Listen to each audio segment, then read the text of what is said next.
38 members, including the US, France, Germany, Italy, and Canada. These are also the go-to countries for migrants. From the world over, people want to go and live there.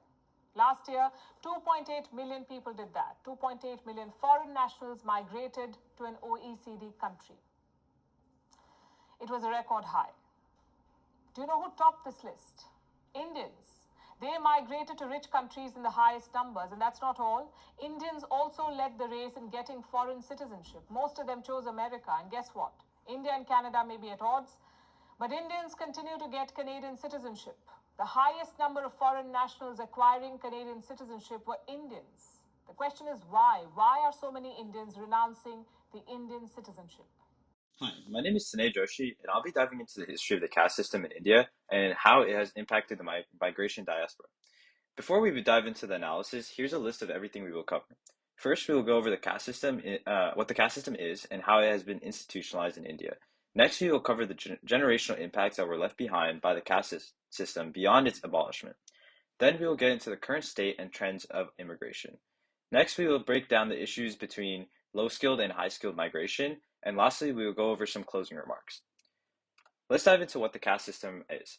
The caste system in India is an ancient social stratification framework deeply rooted in Hindu traditions, with origins tracing back to the Vedic period in 1500 to 500 BCE. Initially based on the concept of class, society was divided into four broad categories. Brahmins, which were priests and academics, Kshatriyas, which were warriors and rulers, Vaishyas, which were merchants and traders, and Shudras, which were laborers and service providers. Over time, this framework evolved into a more rigid and localized system of subcastes, which were defined by the occupation, region, and lineage of members. Membership in a caste became hereditary, with strict rules governing societal interactions, marriage, and access to resources. At the bottom of the hierarchy were the Dalits, which were also referred to as the untouchables, who were excluded from the system and subjected to severe discrimination and exclusion. The caste system not only dictated social and economic roles, but also reinforced inequalities through practices like untouchability and restrictions on mobility. Despite the outlying of caste discrimination in the Indian Constitution in 1950, the system's legacy still persists. Affirmative action policies such as reservations have tried to address the historical injustices. However, caste continues to influence the social, economic, and political dynamics in India, particularly in rural areas where caste-based hierarchies remain deeply rooted in the society. Now let's dive deeper into the historical timeline of the caste system. The origins of the caste system can be traced back to the Vedic period, back in 1500 BCE. Around 500 BCE, the Manusmriti, an ancient Hindu law book, justified the caste system to be used as social order. Then, at 500 CE, caste became more developed and began to divide into subcastes that became more localized. In 1500 CE, the caste system evolved to start discriminating based on occupation under Mughal rule. Then, quite a bit later, around 1858, during the British rule in India, the system became included in the system of governance and was used to provide jobs based on caste. Finally, in 1948, negative discrimination based on caste was banned by law, and in 1950, the Constitution banned all discrimination based on caste. Although the Constitution banned the system, its effects still linger today. The institutionalization of the caste system has caused a large wealth discrepancy between higher castes and lower castes. If we look at this table, we can see how higher castes have very low rural and urban poverty when compared to the lower castes. If we take the Brahmins and Kshatriyas, for example, we can see that they have a very low poverty rate when compared to the Yadavs, Kurmis, and Jats. Next, let's dive into the current state of Indian immigration. If we look at a general diasporic map of Indian immigration, we can notice that a disproportionately large number of Indians are moving to North America, Europe, and the Middle East, with more than 1 million migrants.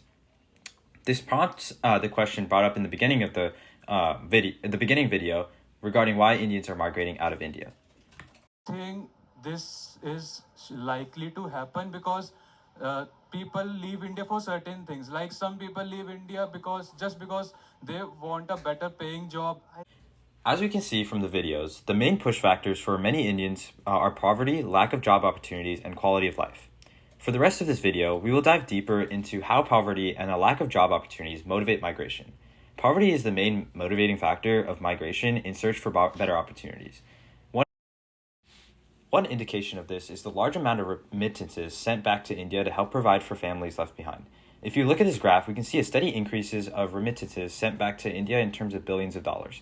If we take a closer look towards the right side of the graph, we can notice that during 2021, the COVID-19 era, there was a sharp increase in the amount of remittances sent back from 80 billion to 100 billion to help support families during this hard time. Tying these two previous topics together, as a result of the caste system, the disparity between castes became prominent in terms of wealth and access to education, resulting in differences in access to migration. During the caste period, the wealthy got wealthier and had access to education to develop skills through higher education. On the other hand, the lower caste became more poor and lacked education-related skills. This resulted in high-skilled individuals and low-skilled individuals when it came to educational developed skills. We will now break down the migration opportunities for both of these. First, let's look at low-skilled migration. Low-skilled individuals tended to work in labor-intensive work environments. Low-skilled migrants tend to live in rural areas and try to migrate to urban areas in hopes of finding better employment opportunities.